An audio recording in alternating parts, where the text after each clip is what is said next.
Alright, here is a Ward's Airline. Get what the model number of this thing is.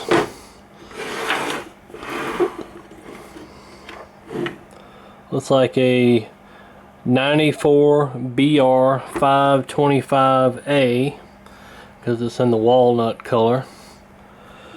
Just a 5-tube AA5 radio from 1949. I believe that was the year it was made here. And as you can see, we got a hacked up power cord repair job here. I guess the sunlight shining in here from the window. But anyway, got this online at a charity auction website. If I can't move that out of the shadow a little bit. And they got a pretty good deal on it, so I thought, well, why not? We'll go for it. It needs a little cleaning up, but the cabinet's in pretty good shape, and this, I don't know if this is paint or what this is, but I believe that should come right off. But anyway, it had all the knobs and it looked like it was in pretty good shape, so I went ahead and went for it. Now, I have already plugged this up and it does work, but I'm not sure what we're dealing with under the chassis here. So, you know, we'll need to go through and do the normal, probably recapping and checking the resistors and tubes and so forth that we normally do on these. So, let's go ahead and plug it in and I'll show you that it works. Alright, that blind closed a little bit better so we don't have that shadow anymore.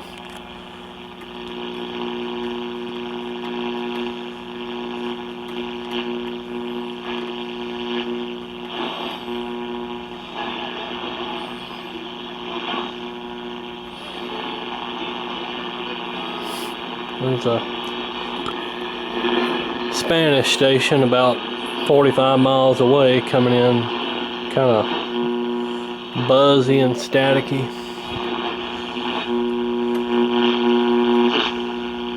Specialization in sports.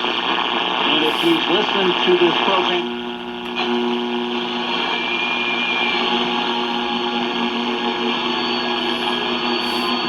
yeah, that's 970. Coming in a little high on the scale there.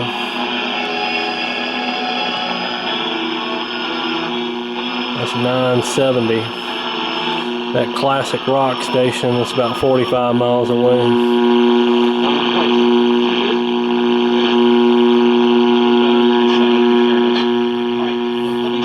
you, Peter, let me start with this uranium one issue, because now we realize. And he said, I want you to do something for me, Doc Hudson.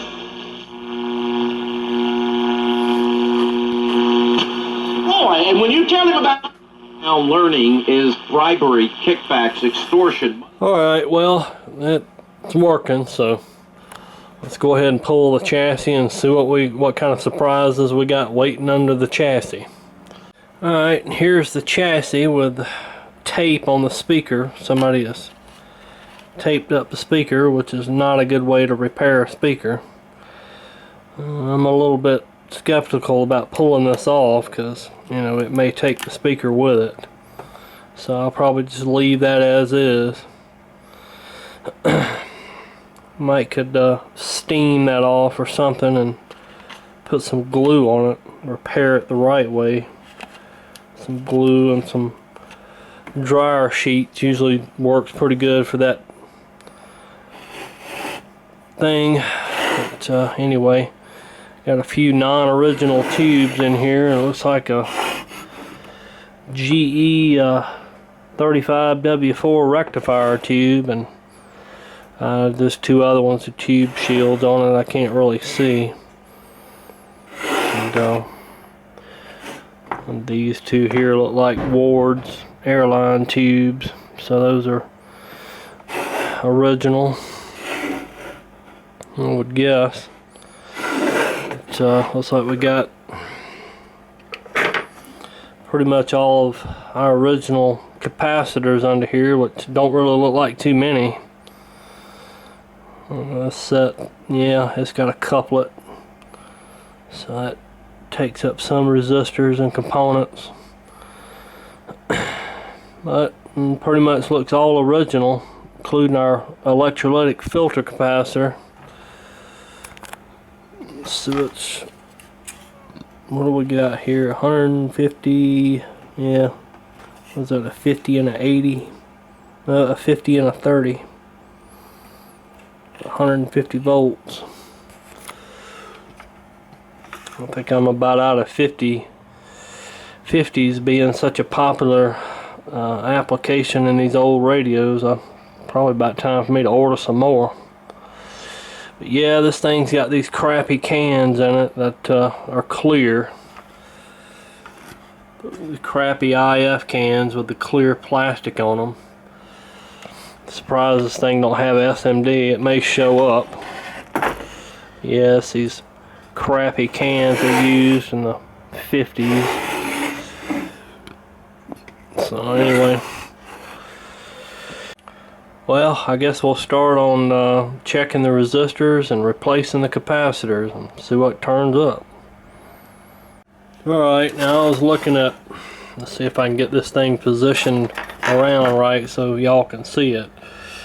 I was looking at this, what looks like a smoke bomb that went off in here. There's black smut everywhere, and come to find out, you know, somebody, I won't call it hack repair work, but I'll call it lack thereof.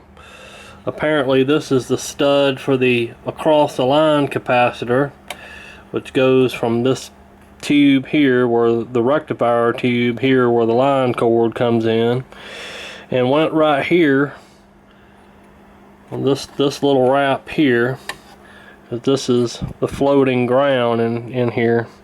Goes from the volume switch all the way over here to this terminal strip. But anyway, this little wrap right here, this is the resistor, and this is the wrap right here. Somebody cut it off and just cut it out of the circuit. Didn't bother to replace it or anything, just cut it out of the circuit. So I guess we'll need to replace that, along with this ratty rubber power cord that somebody hacked in here with some electrical tape. I'll just cut that off and rewire it into the radio the way it's supposed to be done. And hopefully we'll get this thing squared away. But the first things first, I'm going to replace that power cord and put this capacitor back in here that's supposed to be in here, that's absent.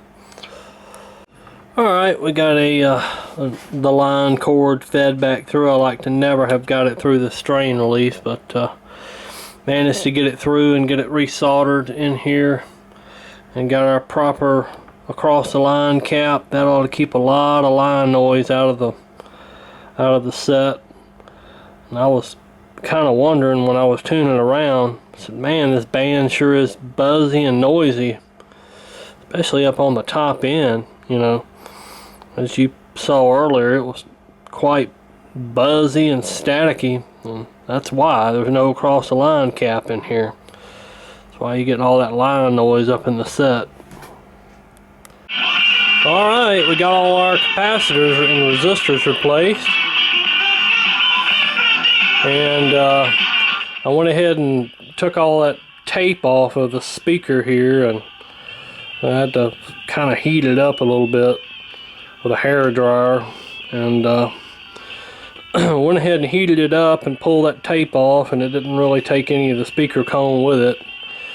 And I had a viewer a while back suggest to me to use dryer sheets for a speaker repair, and so I just cut out a piece of dryer sheet, an old dryer sheet that was in the trash can that we had, and went ahead and cut it out to fit this section of speaker, and just used some regular old Elmer's glue. This regular old Elmer's glue, and took quite a bit of glue for it to soak through there, but it did a pretty good job, and that's a pretty good repair. So I think from now on I'll be using that little trick to make these speakers you know, repair these speakers. I mean, it's definitely a whole lot better than that Scotch tape they had on there.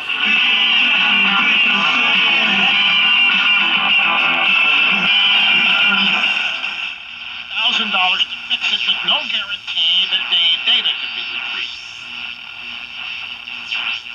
Compare that cost, $1,000 to repair the computer with no guarantee, to an iDrive store. Let's finish. But guess what?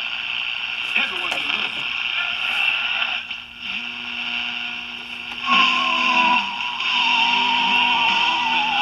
Camera noise, but right there on 972. And one thing I notice is up at the top of the band, it's quiet.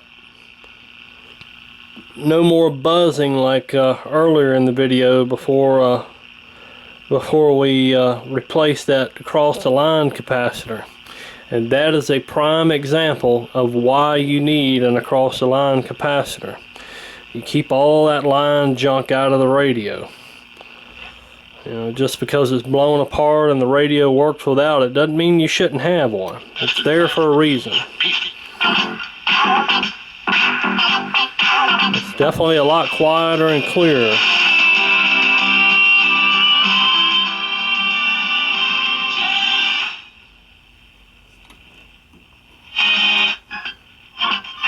I think I am going to need to align the pointer on this thing, or whatever spot on the dial where things are coming in, because that's the end of the tuning capacitor, and that's 1340. This thing should at least go up to about 1600. So that's a little bit out of whack. That shouldn't be too big of a deal. Just adjust it out on the side of the capacitor here.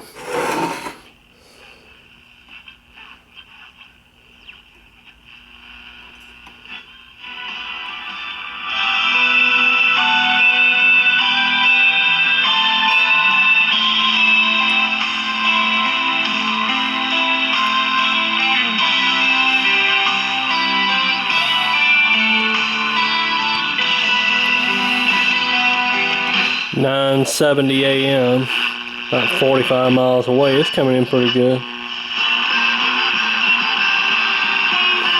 But that's 870. That's about 45 miles away.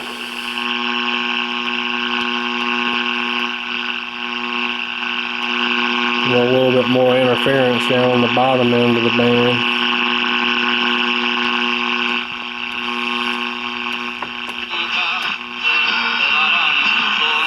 Alright, so I'll go ahead and unplug that. So we got all of our capacitors replaced, and it was pretty simple, not too big of a deal. And let me turn this light on. So you got this was a 27 ohm resistor here on the 35W4 rectifier tube. I replaced it with a 33. I didn't have a 27.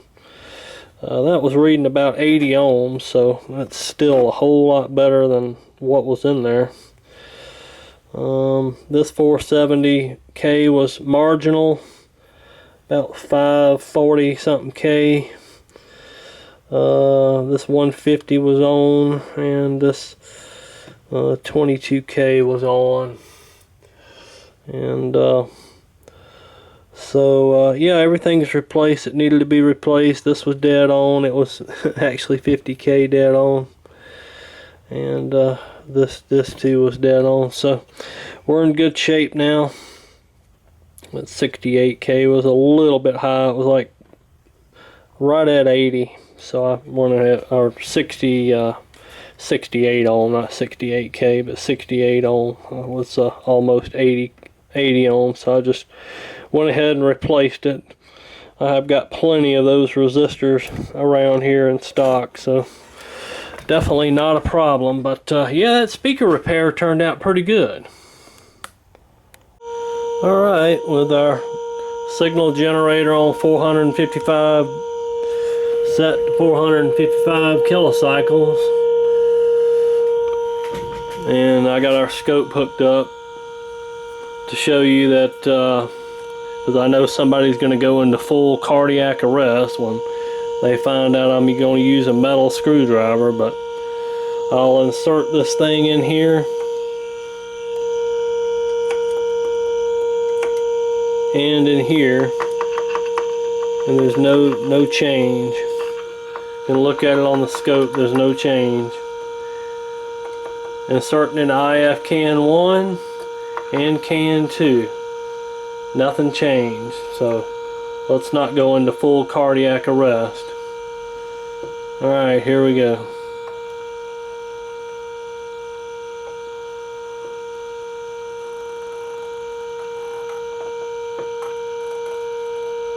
That was off a little bit.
Not much change in that second IF can.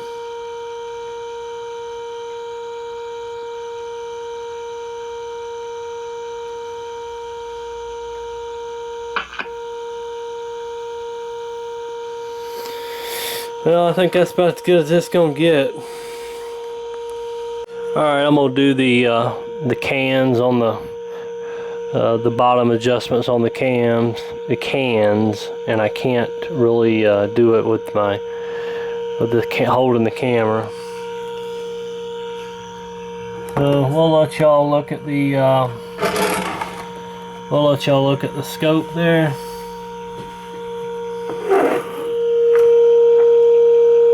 Don't think there's going to be a whole lot of change.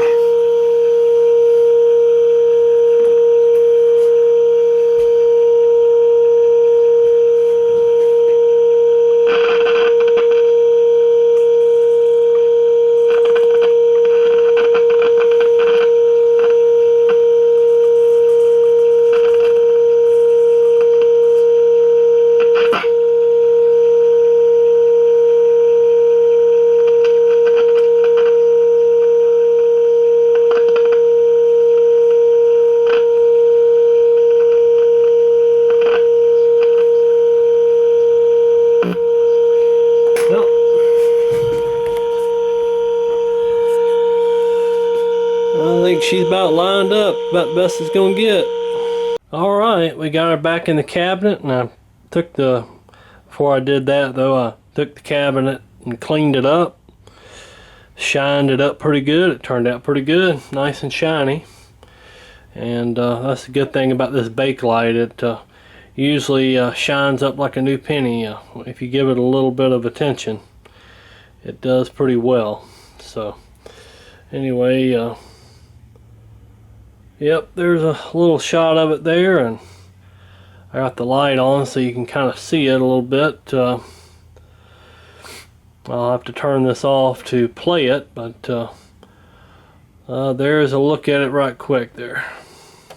Alright, let's turn that off there. More savings on everything you love. Get an additional 60% off clearance prices already reduced by 50 to 70%.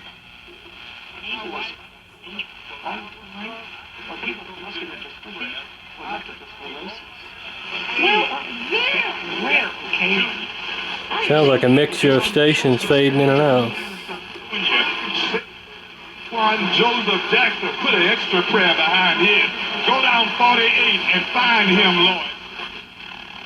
Economic news. The House of Representatives approved the recently passed Senate budget that allows for tax cuts to add up to $1.5 trillion to the government deficit.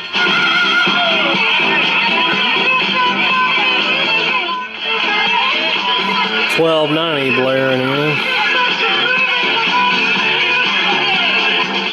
We aren't far from the entrance.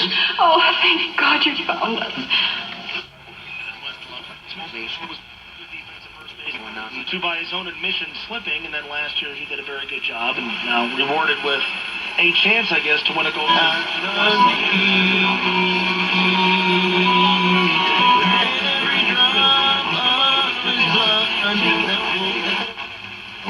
In my life like never before.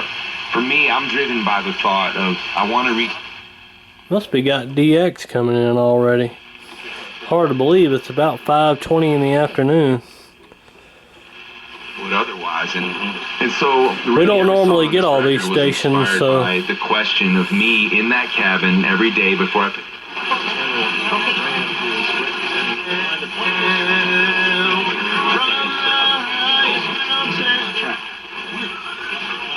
kind of sounds like DX coming in. We found him. South Carolina.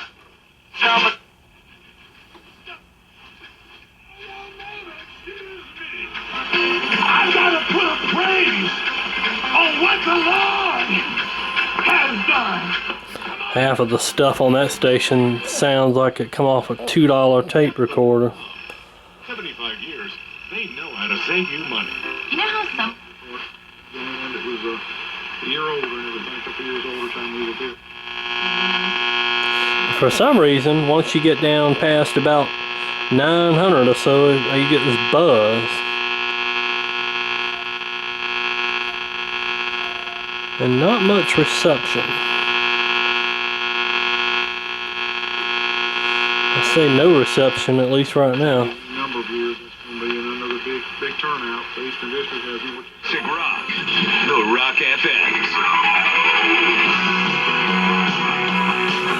Alright, I'm going to end it with the sounds of 970. Here's my Ward's Airline. I said the model number earlier. It's a pretty long one, 94 BR whatever. Radio in a lot better shape than it was when we started, so it should be good to go for a long time. Alright, thanks for watching.